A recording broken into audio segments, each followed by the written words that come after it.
We are halfway through the season. Which NFL teams are already looking forward to the draft? And for a QB specifically, the Big Ten needs to just shut their mouths at this point.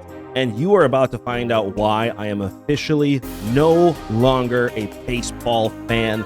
This and more coming up on Sports Talk with Dad right now.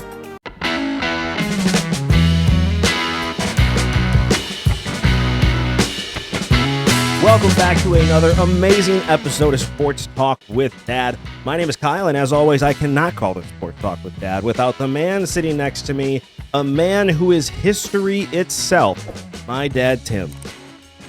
That sounds like I'm dying. Well, it's his story. You are the his that its story is. Okay. Couldn't think of anything good this week, could you? I like that one. I thought it was clever, but fine. I will tell you what you've seen in the past is good baseball. And I am done with baseball. I'm over it. I don't want to talk about it anymore. Well, we're going to. I hate baseball now. I won't watch a game this season. I won't. I'm over it. I'm done. Screw baseball. Screw the Chicago Cubs. I'm done. You know what I used to see? Really good managers that manage by their gut. And I did not too. by a computer. I had one. Yes, you did. I had David Ross, and now the Cubs bring in Craig, the baseball ruiner counsel, to manage a team. Riddle me this, Batman, because I have a real question for you. Okay. Why did you just fire a manager that won with a team that had no business winning to hire a manager that couldn't win with any team that was supposed to win? This guy's won nothing. He screwed up a Brewers' chance to go to the World Series when he pitched Zach Greinke on the road rather than saving for him at home in a game you were going to lose. You were pitching against Wainwright when he was in his prime, and you decided to pitch Greinke rather than saving him to go against their number 2 in your home park. Mm-hmm. He's given away no-hitters to players. He's mismanaged games time in and time out trying to get cute. He plays analytics, and he's going to come and play that same game. And I'm tired of hearing the argument, well, he's going to have a big payroll now. Great, he's going to screw that up too. That's awesome. I'm not watching a single game this year. I'm not watching baseball get ruined in Chicago. I'm done. I'll give you 2 examples. You've got Counsell, who does everything by a computer. Yep. He's won what? Nothing. Nothing. You've got Bruce Bochy, who manages by his gut. Arguably the greatest manager of all time. Certainly of this era. He's the greatest manager of the 2000s. Yes. And he's won how many times? 1, 2, 3, 4 now, I think. Yeah. He becomes the second manager to win in both leagues. Only the...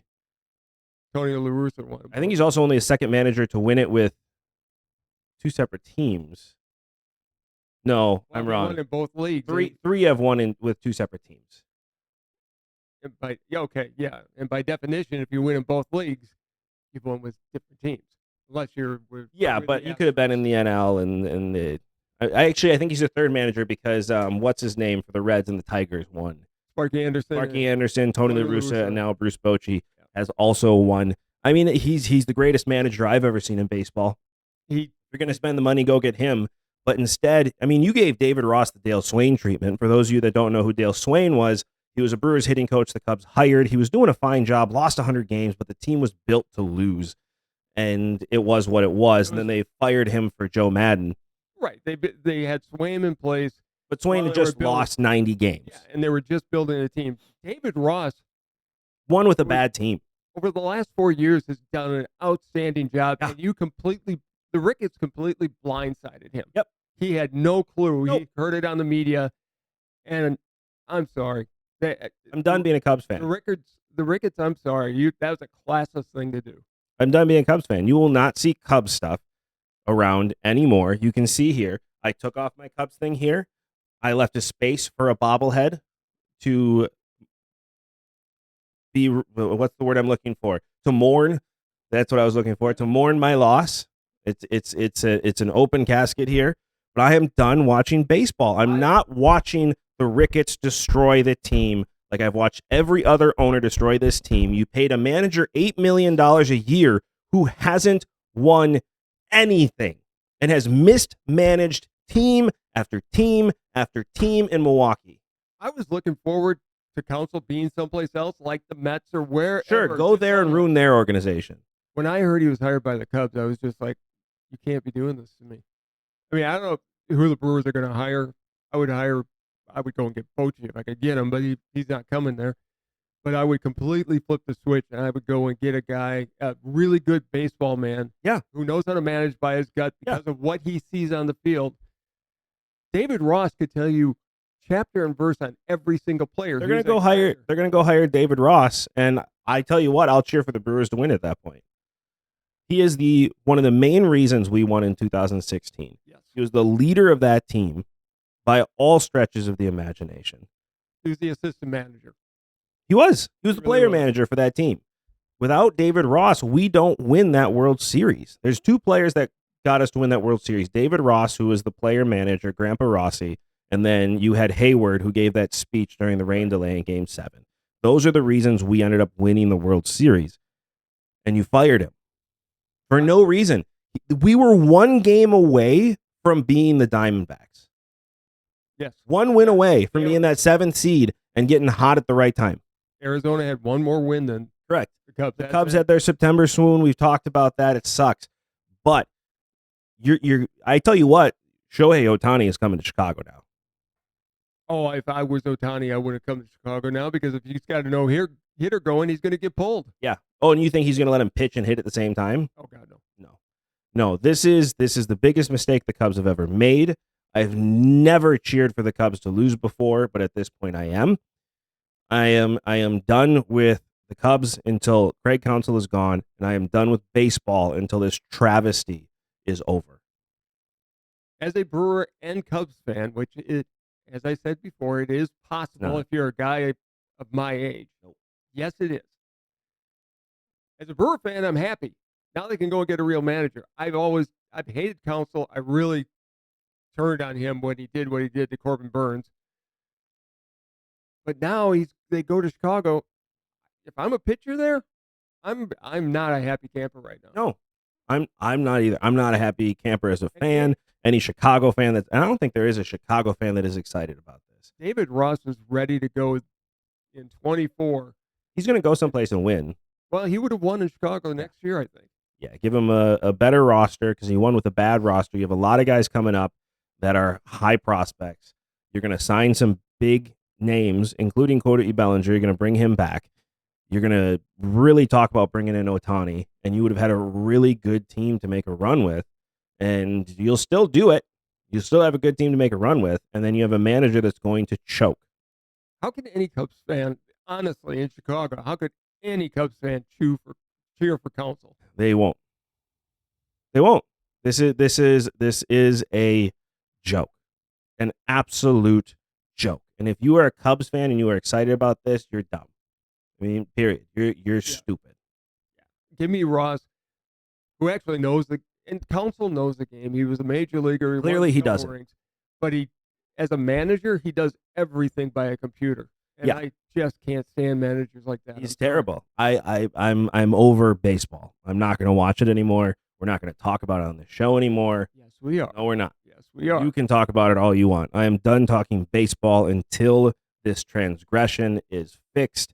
Not even the Lord himself will forgive this transgression of the Chicago Cubs. This is why we're cursed. This is disgusting. I'm so glad you don't get overly emotional when you. I don't get overly emotional. I don't overreact. I don't randomly jump on bandwagons. This is not something I do. No, not at all. Not at all. Should we this talk is a football? travesty. Well, yeah.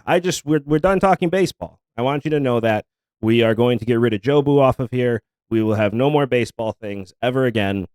Baseball is dead. Not true. The official ending of baseball has happened. That's not true. We actually have people that enjoy the baseball conversations we have, and we're going to continue to have it because I still love the game. It's still the most perfect game ever invented. I don't care. I don't anymore.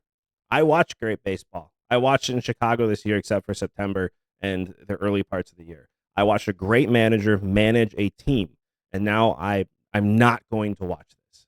I'm not. I hope they lose every game. I hope the Ricketts sell the team. I hope Jed Hoyer's fired for this. I'm done. Ladies and gentlemen, you've just seen a 30-something revert to being a toddler Yep. over the last 2 minutes. They missed the kicking and screaming. I mean, I threw my phone across the room when I saw that. I'm done. Let's talk football here. We have an interesting situation because we are about halfway through the season at this point, right? 17 games. We're into week 9. Yeah, halfway through the season. There are quite a few teams that may be looking for an upgrade at quarterback. Yeah. What do you think? Put together a quick list. I think I came up with 13. Let me run down my list and get your reaction, and you can tell me who I'm missing if you think I'm missing. I got 16 teams. I don't have that many. But let's go through these, and I want to get your opinion on it. Number 1, New England. Yeah, New England needs a new quarterback. I mean, do they, though? Is Mac Jones that bad? Yeah. Or has he been giving nothing to succeed with? I mean, they're going to move on from Mac Jones. They're going to be looking at another quarterback. I think there's going to be a new coach and quarterback in New England next year. Bill Belichick is definitely on his way out. I said that at the beginning of this year. That was one of my bold predictions. This would be the last year that Bill Belichick coaches in New England, and you're going to see that come to fruition. It's only going to matter where he's going to end up. I've got 2 landing places for him. One in Washington, the other in maybe Chicago. Okay, next one up I've got is, this one's obvious, the Raiders. Yeah, I think the Raiders are good too. Go through your list. Who do you have as teams? I've got the Giants. I've got the Seahawks. I've got the Bears. I've got the Vikings. I've got Tampa, New Orleans, Cleveland, Dallas, Pittsburgh, Atlanta, the Rams, and Green Bay. Green Bay is not moving out from Jordan Love next year. We're not drafting another quarterback. I think they can. They're number 7 in the draft right now. I have till Thanksgiving to say he's still a Hall of Fame quarterback. Oh my God! You keep selling that. I have till Thanksgiving to say he's a Hall of Fame quarterback. Did you have Arizona on your list? No, because I don't think they're moving on yet. They 100% are. Arizona is the top of my list for needing a new quarterback. Kyler Murray's been a joke since the beginning of this experiment. I'm not saying they don't need one. Arizona is cheap, and I don't think they will. Sure they will. Get out of that contract. They're going to draft a new quarterback. Chicago, fairly or unfairly, Justin Fields is not the answer in Chicago right now. The Giants definitely need a new quarterback. Here's a question with the Giants, though. What are you going to do? You still owe Daniel Jones $90 million. You're going to have to pay it. You're going to have to do a I don't know who would take him. I mean, nobody's going to take him. He's out for the year now. Nobody is going to take him. No. Giants are projected to draft number 4 overall right now. There's plenty of quarterbacks on the list. I have the Jets needing a new quarterback. The Jets are on my list. For a backup. 100%. You do what the Packers have done for years. You draft your next quarterback and you let him sit behind Aaron Rodgers for a couple of years. Zach Wilson is not the answer. No, he's not. He's looked so bad against the Chargers. He looked really bad. But at the same time, if I'm the Jets, I'm not going to waste draft capital in this draft on a quarterback unless one just happens to fall to me again. And which it could. You have a whole list which we're going to go through. If it does, the Jets had better be smart enough to pick up the phone and say, look, Aaron, what do you think of this for an heir apparent? Correct. They're going to have somebody behind him. I think he's going to defend Zach Wilson. The Falcons, are you sure the Falcons are going to draft a quarterback? I have him on my list too. But Ritter just got the start. You got Tyler Heineke, who is a serviceable quarterback in this league as you continue to build up that roster. I don't know why everybody is. I mean, we saw him play Green Bay, and of course, he looked like a Packer beater, and he did. But people just don't seem to be comfortable with him as an NFL. He's not picking up on the speed really of the NFL. Not. No. He's not there. The Rams need a new quarterback. The Saints need somebody. The Rams just signed Carson Wentz. Okay, great. As a backup for this year. For Stafford. Correct. He'll be back up for next year as well. I don't think Stafford lasts after this year. I think he's going to retire. He's going to retire. They need a new quarterback there. The Vikings need somebody. I think they could end up being happy with Dobbs, though. Dobbs looked really good in his replacement start, which he was on my fantasy bench. That was great. He looked amazing. For coming in, not having any practice, looking at the playbook overnight and memorizing it, by the way. Yeah. He With no eyebrows. None, but he's probably the smartest quarterback, if not player, as a human being in the entire NFL. Definitely the smartest man ever with no eyebrows. It weirds me out. Well, his play didn't weird me out. I was really impressed with him. I am too. He seems like a great leader on that team. They've embraced him right away. That was a great trade by the Vikings. I don't think they're drafting a quarterback because I think Dobbs is now the quarterback of the future. Here's the thing. They'll have through the end of the year to evaluate him, to see if they'll take him to the next level. Kirk Cousins is obviously not coming back. Right. He's going to end up somebody will pick up Cousins, and that may be L.A., it may be the Jets or whoever for a backup quarterback. The Giants.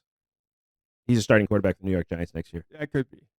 It's not could be. He will be the starting quarterback for the New York Giants. I could see him in Atlanta. I could see him in Atlanta. If you're moving off of Ritter, what better way to go? Get Tyler Heineke there. I think they're a better team with Kirk Cousins. I think the Giants are going to pick him up. He's not going away from New York. He's going to New York. Okay, fine. You also have the Steelers. I do have the Steelers. You have to move away from Whopper Jr. hands. We did this whole conversation before. His 8.5-inch hands cannot grip an NFL football. And that's been proven. If you watch him throw throws the it ball, too high. They're all floating on him. He doesn't have a good grip on that ball. No, he doesn't. And his hands are too small. I know you can say as much as you want, but there are genetic gifts some people have and some people don't. And his hands are too small to grip that football. Well, and we're coming into cold weather. And that's a huge piece of equipment to try to grab onto when your hands are literally this size. He has the same size hands as you. I don't know how Joe Burrow does it because he has my size hands, and I can barely grip an NFL football. But it's that half inch or inch. Makes a difference. Makes a huge difference. It does. I watched Kenny Pickett. Kenny Pickett. Jeez. I watched Kenny Pickett throw. Everything was floating on him. Correct. They were all going high, and the reason it does that is just because he doesn't have control of that ball. He does not. It's a much bigger ball. Go back and watch a video we did a while ago when Kenny Pickett was being drafted, when we said that we showed what 8.5 hands look like around an NFL ball at the lowest possible legal filling you can have that ball, 13 PSI. And it's just your hands are too small. Your hands are too small to grip that. Yeah. My hands are almost too small, and I have Joe Burrow-sized hands. We were way ahead of the curve on that, by the way. Here's something you didn't have. Seattle needs a new quarterback. Seattle. Did you? Geno Smith is not the answer. You have to have somebody to come in. The Browns you had, I agree with that. The Cowboys, Raiders I had. The Patriots I have. Here are two teams you didn't have that I really think need to draft a new quarterback. Okay. First one being the Carolina Panthers. They're not going to draft in the next draft. Bryce Young is not the answer. He already can't stay healthy. How many times has he been hurt already this year? True. And he's too tiny to play in the NFL. I'm sorry, 5'10", 190 pounds soaking wet, if that. It's too small to play quarterback in the NFL. It just doesn't work. But they're not drafting somebody in this next draft. They're just not going to. They're not. The other one is the San Francisco 49ers. I have that on my list. The Niners need a new quarterback. I like Brock Purdy. He's a good story, Great he's story. done great with the team that he has. Brock Purdy is not the longtime answer in San Francisco. They've lost 3 in a row, is it now? They've lost 3 in a row, all with injuries to their top players. I think they lose on Sunday.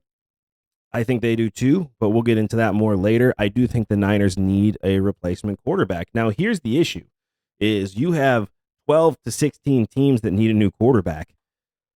Talent is not there in this year's draft, and that's where I think you're going to see some people. I think the Giants pick up Kirk Cousins. That's an option there. Arizona is going to draft a quarterback for sure. Chicago can go another year with Justin Fields if they have to. The Rams will get somebody later. The Falcons can go with Heineke. I don't think they're drafting one. The Saints, I don't think, end up drafting one because they're going to go with Carr for a couple of years. The Vikings, I already told you, they're going with Dobbs. They're not drafting a quarterback. The Steelers are. The Niners might. Seattle has to. The Browns need to. The Cowboys definitely need to. Okay, well, let's play this game a little bit because I've got, if the draft are held tomorrow based on standings today, yeah, Arizona would be number 1. Caleb Williams. They're taking Caleb I Williams. disagree, but Arizona makes stupid decisions. So Number 2, you've got Chicago. I mean, Chicago's got the 2 and 3 picks. as it stands right now. As it stands right now, yeah. Who are they going to take? I've seen some drafts have them taking Drake May. I think Drake May could go number 1 overall. Personally, I think he's the better prospect than Caleb Williams, but I also don't like Caleb Williams. He's going to be a bust in this league. He just is. I really like Michael Penix Jr. from Washington. That's the guy I would. And so I don't want to see him go to Chicago. No, I don't. Because they're going to ruin him. But I think you also have Michael Penix Jr. that's going to end up being in the conversation for the number 1 overall pick. You got Quinn Ewers coming out. He's going to have a lot of hype. He's not staying in Texas another year, not with Arch Manning sitting behind him. So you've got, again, we're playing this game. Bears 2 and 3, Giants are 4. They're not going to take a quarterback. You say they're going to draft Kirk Cousins. Then you go to number 5. You've got New England 6, the Rams. New England's going to draft. If New England's sitting at number 5, they're going to draft a quarterback. Watch them look at a Quinn Ewers, or this is where Michael Penix Jr. could possibly go if Drake May fall. This is where he could go. You think they'll grab J.J. McCarthy out of Michigan? See if Lightning. J.J. McCarthy's going to fall into the 6th round. He's not going to be a high draft pick. There's some ratings that have him ahead of Caleb Williams. That's great. I mean, I put most quarterbacks ahead of Caleb Williams, but he's gonna fall to the 6th round. That's great that they think that. I also saw those rankings for Troy Smith when he came out in 2010. And he fell to the 5th round and never started a game in the NFL. It's just not going to happen. Riley Leonard from Duke is a sneaky good quarterback. Wait to see him go up in the rankings quite a bit. I think he's going to end up being a 1st-round pick. And here's the other sneaky one I've got, and that's Jaden Daniels out of LSU. I had him on my list too. I could see the Packers grabbing somebody like that. I could too, because they make bad draft picks. He's another guy that's a 3rd-round pick that's going to get overrated coming into the draft. The Rams are going to take a quarterback. I think they haven't taken an offensive tackle. It all depends on Stafford and what they think of Stetson Bennett. I mean, Stetson Bennett left because he clearly has issues. It sounds like it's alcohol related. I feel for him. Been there, done that. Sure. I hope he gets the help that he needs. But I think he could be a good quarterback in this league. The Packers are going to draft a defensive player because that's what they do. When they should be looking at a quarterback, because if Michael Penix Jr. is there for some reason, please draft him. Yeah, he could fall. At Tampa Bay, why would Tampa Bay draft a quarterback? Because they don't have the answer. You have Baker Mayfield, who's been playing really well. He's having a Pro Bowl season. What did I say? He'd be a Pro Bowler this year, and he's having a Pro Bowl season. He's not your answer long term. They absolutely are going to draft a quarterback. I don't think they do. Mayfield will last for a year or so. His head will get in the way, and you're right back where you started. Broncos aren't going to draft a quarterback. Titans got their answer at quarterback. Atlanta's not drafting a quarterback. Washington's not drafting a quarterback. You say that as if it's a definite. I think Atlanta may draft a quarterback. I mean, they could. They could. Right now, they're sitting at 11. Right. We're going down the list. Right now, Atlanta's sitting at 11. You would need one of the big guys to fall. Bo Nix, I don't think, is a 1st-round pick unless he really turns around. Somebody will take a flyer on him. Maybe a 2nd round. I mean, he's a 2nd-round pick. I don't think he goes in the 1st round. I really don't. The big question is Shedeur Sanders going to come out this year? I don't see him coming out. I think he's going to be a big-time prospect. Could be a prospect, but I don't see him being the kind of. I mean, look, from a quality person guy type of pick, he's all there. He's going to work harder than anybody. He's all there talent-wise too. He has no offensive line, none. And if he comes to some of these teams, he's still not going to have one. True. I just think he's going to get one more year in Colorado. Maybe the Raiders are going to reach. They're going to take somebody. They may even, unless they go after Kirk Cousins. But I don't think Mark Davis is writing the check for another quarterback. He's already on the line for what, $60 million just for McDaniels alone. Yeah. And then you still are paying out John Gruden. And then you're on the hook for $70 million with Garoppolo. He doesn't have the money to do this anymore. He's got the money. And the Raiders are known for doing this to coaches, and they just keep paying them. They'll fight having to pay Josh McDaniels because that's what the Raiders do. Correct. They're going to lose. And in the end, they've got to get a quarterback. Here's my question to you. Say Quinn Ewers is on the board at 16 when the Jets draft. Yeah. You're telling me the Jets aren't going to – I mean, they need to take an offensive lineman is what they need to do. But you're telling me that they're not going to take a strong look at drafting like a Quinn Ewers to sit behind Rodgers for a couple of years? I think they'd be smart to do that. But I think if they've got a number one, find out if Bakhtiari is going to be a Jet next year. He will. I think he will. You still need to draft offensive line help. I mean, that's where the Jets have to go in the first part of this draft. Yeah, but they won't. If they draft a quarterback, it's good for Rodgers. It's going to be like being in a time machine. Depends what they do in free agency. I mean, if they go and spend a lot of money on an offensive line, there's going to be a lot of offensive linemen out there. I mean, you already have Bakhtiari, who's going to be available, and I think you're going to also have Josh Myers from Green Bay, who was his center in Green Bay for many years, who could be available. Look, if you aren't already talking to Rodgers about the draft, right, and if you're even thinking about taking a quarterback in the first round, you better have him on board with that, or he's just going to go, not again. Yes, that does need to be on there. And then at 21, sitting 21 right now, you have the Cowboys. I don't think the Cowboys draft one in the first round. They're not going to reach for a quarterback. But it depends who falls in the second round. Depends on what's available. The Cowboys, could they move up to take a quarterback? I don't think there's anybody on this list that I've seen that would be worth making a big jump to try to get him. Michael Penix Jr., I think, is 100% worth it. I think he's the best prospect in this draft. If I'm a team with a top 10 pick, I am moving to go and get him. I think he's a class act. I think he has a lot of talent. He does have a lot of talent. He's smart on the football field. That's who I try to get if I'm Green Bay. I do whatever to move up and get him. You can't give up on Jordan Love till Thanksgiving. You can't. That's the rules. I can give up on him. I've seen him play. You can't give up on him yet. Here's the other team. Pittsburgh sitting at 22 right now. They're not going to reach for. They're not going to reach. They're gonna go with Whopper Jr. hands for another year at that point. The San Francisco sitting at 26 right now. I could see them swinging for the fences for a quarterback here. They've got everything else on that team except the quarterback. Correct. Trey Lance was not the answer. As much as I want Brock Purdy to be the answer, he's not. He's not. I mean, he was Mr. Irrelevant for a reason. He's had a good run. He's the best Mr. Irrelevant we've ever seen. Sure. But he's not the answer. And I'd love to hear from 49ers fans what you think. Let me know in the comments below. And while you're down there, like, subscribe, and hit that notification bell so you get to enjoy this show as much as we enjoy making it. But I don't think that Brock Purdy is the answer long term. I think he's proven that. He's got the same problem that Love has. Neither one of them throws a good deep ball. Correct. Well, the issue with Brock Purdy did throw a good deep ball. He did. And then he ripped his arm in half. Yeah. And will it come back by next year? Here's another big question. Right now, sitting at 25 is Seattle. Now, Seattle needs a quarterback. Yes. Geno Smith is not the answer. Could that also be a place where they go and get a free agent quarterback? Kirk Cousins is a great quarterback. I said he was going to be the MVP, and he was on pace, especially with that team turning around, to be the MVP of the league this year. Okay.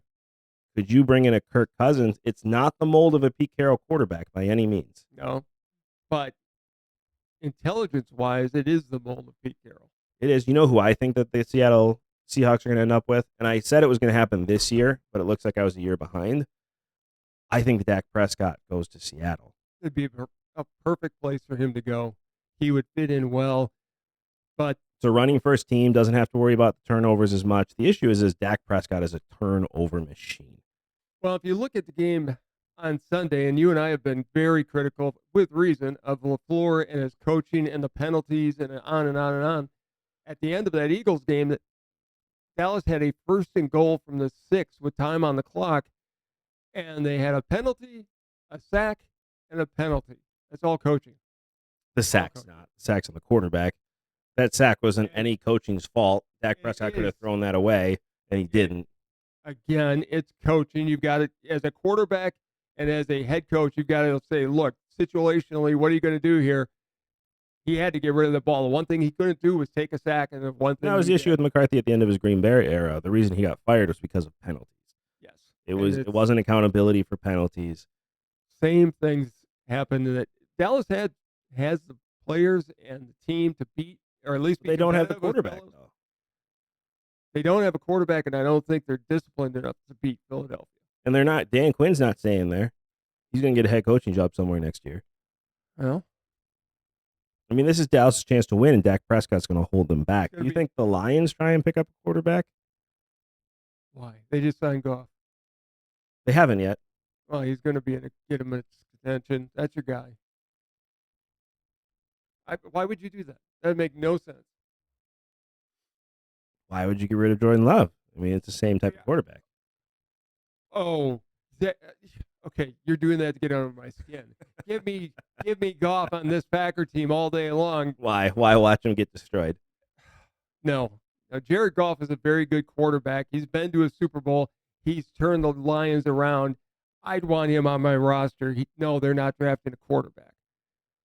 Since Cleveland, though, is going to move off, another bad decision by Cleveland ownership. I mean, the best thing that happened to the NFL is that he wasn't worth the $230 million guaranteed, because that ensures that no quarterback is going to get $230 million guaranteed ever again. I think they will because of the next contracts that are coming out. Maybe. I mean, you'll see somebody get $200 million guaranteed first. Correct. I mean, there's not a quarterback. Patrick Mahomes is a quarterback that's worth $200 million, $230 million. Joe Burrow's worth $230, and none of them got that amount of money. No. None of them. Which, by the way, Joe Burrow is going to be the MVP again. Has he turned his season around again? What did I say? Man on a mission. What did I say? I said, watch the Bengals are going to be really bad at the beginning of the year. Go back, re-roll the tapes. I said the Bengals may end up going. We don't work off of tape. We're digital. Shut up.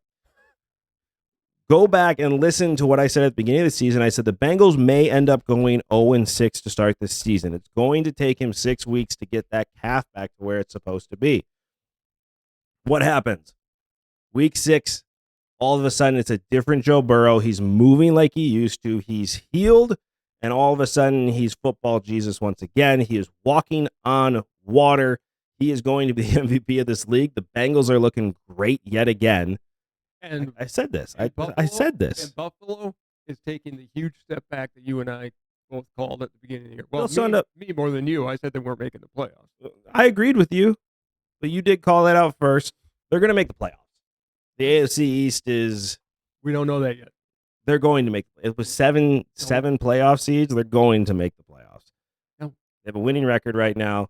I'm not giving up. They're going to make the playoffs. Josh Allen's good enough where he's going to will them to the You playoffs. say Love is going to play until Thanksgiving. I'm not. I'm saying. What's Love got to do with it? That was clever. Come on. What's Love got to do with it? Oh, What's Love? yeah. You know the guy who sang that song? No.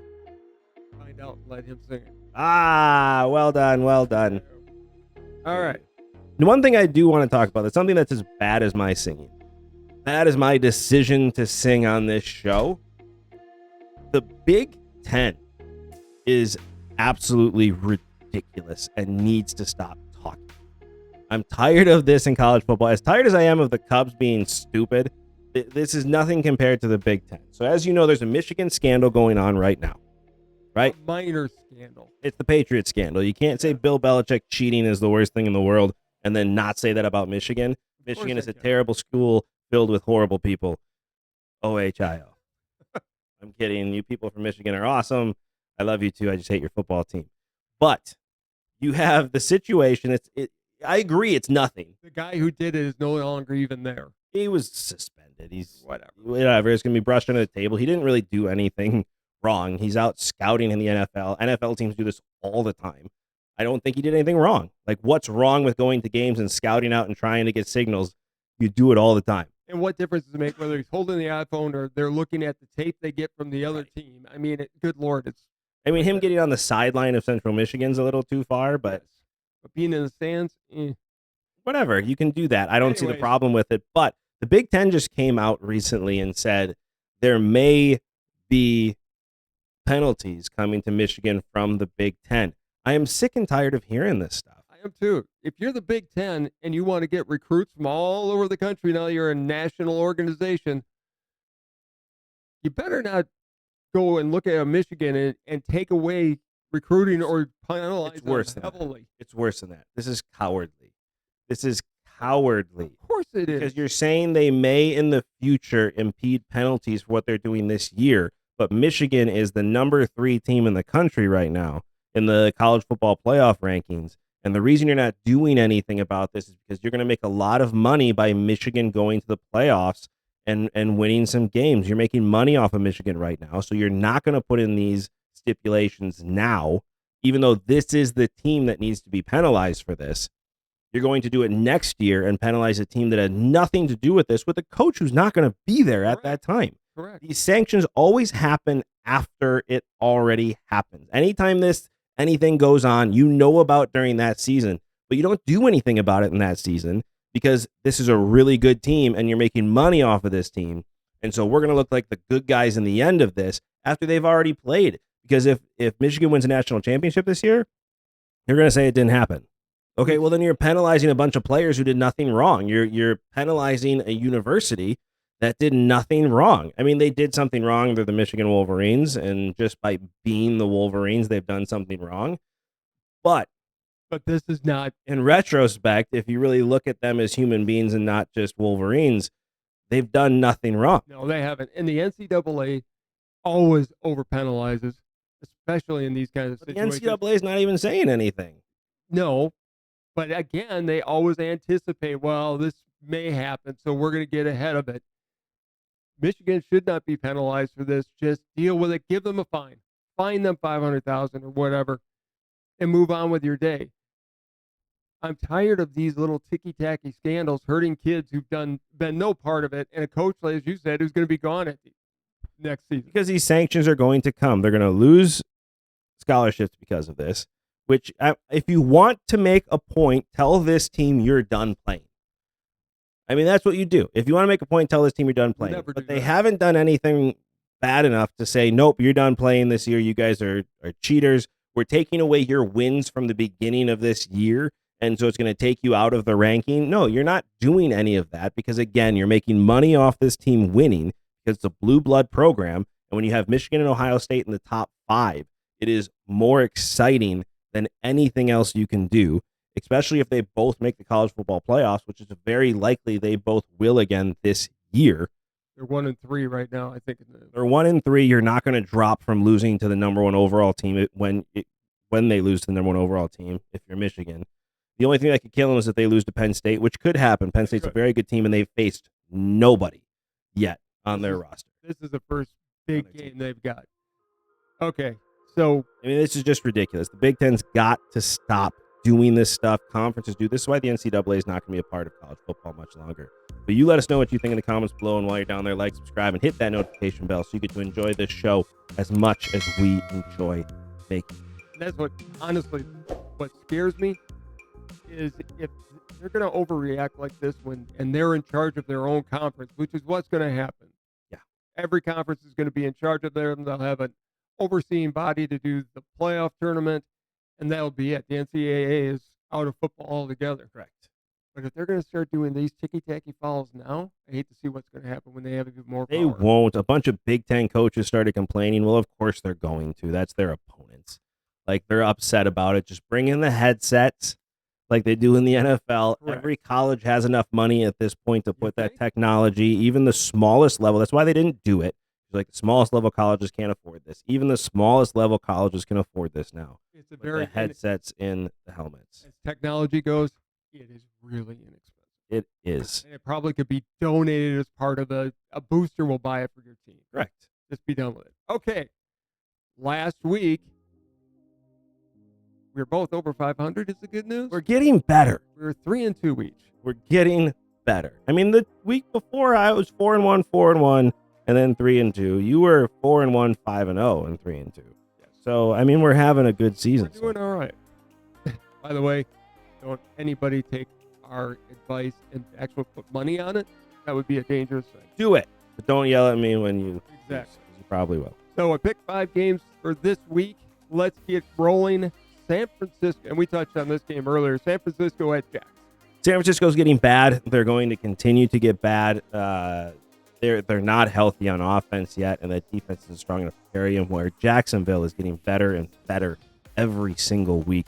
Jacksonville's going to win this one. I agree. I think Lawrence is getting better and better, and as the season goes on, They're going to be a force in the playoffs. In 2 years, Trevor Lawrence is going to be seen as the best quarterback in the NFL. Okay. New Orleans at Minnesota, both banged up quarterbacks, and a new quarterback starting in Minnesota. Who you got? I'm taking Minnesota. They looked good last week. Josh Dobbs just had some magic. He went in there and he did something nobody's ever done that I've ever seen. Walk in cold off the street and lead a team to victory. He is that good of a quarterback. I think they'll do it again this week. He's proving to the league. He proved it in Cleveland. He proved it in Arizona, and now he's going to prove it in Minnesota. And we're going to see a bunch of Minnesota fans shave their eyebrows because they're that dumb anyway. But man, there is clearly power to not having eyebrows, and this is nothing to Josh Dobbs. Yeah, he's got a condition He's that got no eyebrows, and it's beautiful and it's wonderful. And clearly, there's a lot of talent in not having no eyebrows. Maybe if we shave our eyebrows, we'll be better at this show. never going to find out. But I am in love with Josh Dobbs. He is going to be the quarterback of the future for years to come. Minnesota walks away with us this one, and Minnesota is going to start to compete for playoff spots. This game I just find fascinating this week.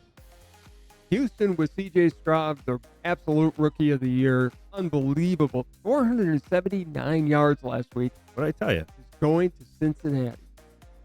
2 Ohio State quarterbacks. No, Joe Burrow is an LSU quarterback. Joe Burrow play for Ohio State? No, he didn't. He did. He didn't. Was he on an Ohio State roster for 2 years? He looked at Ohio State and said, I'm not playing with this nut on my helmet. I'm going to LSU. Yeah. He was pretty excited to be an Ohio State Buckeye. He suited up for 2 years. He is an Ohio State Buckeye. No, he he's wouldn't be not. this good if he He's wasn't an an Ohio State LSU quarterback. Houston at Cincinnati. This is where it gets interesting because Cincinnati is going to go on a roll. It's at Cincinnati. Otherwise, I would look at picking Houston. But, man, I am a believer in C.J. Stroud. And as much as I am a believer in football Jesus being back in town, I'm taking the Houston Texans. Wow.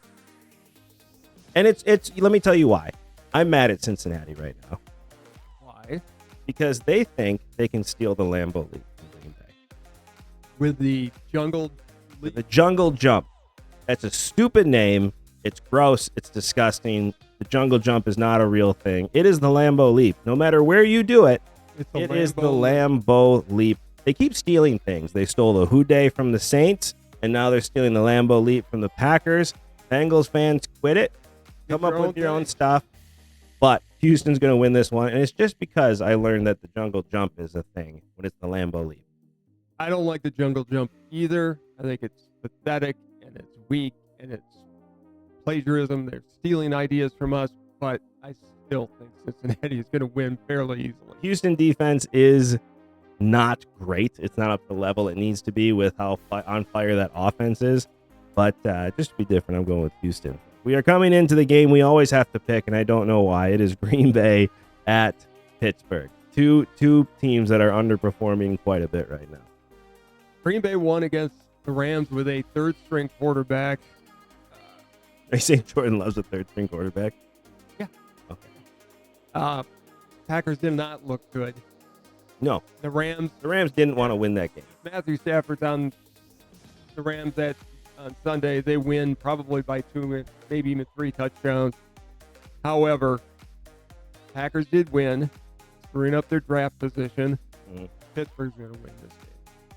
Pittsburgh's also not a good team. I know. I mean, better than Green Bay. I think Jordan Love has till Thanksgiving to prove that he's this bad. And I'm going to stick with Jordan Love. Listen, I doubted him against the Rams, and the Packers came through and won. I am going with the Green Bay Packers. Blasphemer. Packers win this game. No, I'm a homer. I'm not an idiot. Listen, I'm all game in picking Green Bay to lose every game, but the fact of the matter is you have another team coming in, or we're going to Pittsburgh with a team that is also not good. And with the talent on that defense that we have, and if they play like they did against the Rams, aren't coached well. I understand that, but there's enough talent, especially with Jair Alexander coming back to his all-pro form, that defense can hold this offense. All the Packers have to do is run down the field. You're going to have 2 defense, or at least a defensive and either another defensive or a special teams touchdown. Correct. That's the only way. With my pick, I am starting the Green Bay Packer defense in my fantasy football league because they're going to have to score 22 points in fantasy football. They are. But I'm going with the Green Bay Packers on this one. You and I have I get it. My heart's with Green Bay still until Thanksgiving. But you let us know what you think in the comments below about our picks. And while you're down there, don't forget to like, subscribe, and hit that notification bell so you get to enjoy this show as much as we enjoy making it. But as all of you know from watching this show, you cannot have a conversation without your dad getting the last word, a moment that is once again becoming the scariest part of my week. Begrudgingly, it is all you. So November 11th is Veterans Day. That's this Sunday. We have a lot to be thankful for in this country. We'll be celebrating Thanksgiving, obviously, later this month. But this Veterans Day is a holiday that should get more attention. If you see a service member and you're at your local coffee shop or at a Walmart or whatever, go up and thank them. If you can, buy them their drink, buy them their dinner. They've earned not only what should be our everlasting respect, but they should be honored every time we see them because they put their lives on the line for us in ways that we cannot possibly imagine. They're overseas and literally putting their lives on the line. So when you see them this weekend, make sure you say thank you for what they do, because without them, I don't want to think about where we'd be. They're that thin line that keeps us free and keeps us safe. Great last word. Thank you so much to all the veterans, including my Uncle Ed, who was a lieutenant colonel in the Army during the Persian Gulf War. Thank you so much for everything you did to honor our family and to honor this country. And thank all of you, as always, for watching. We will see you next week. It's been Sports Talk.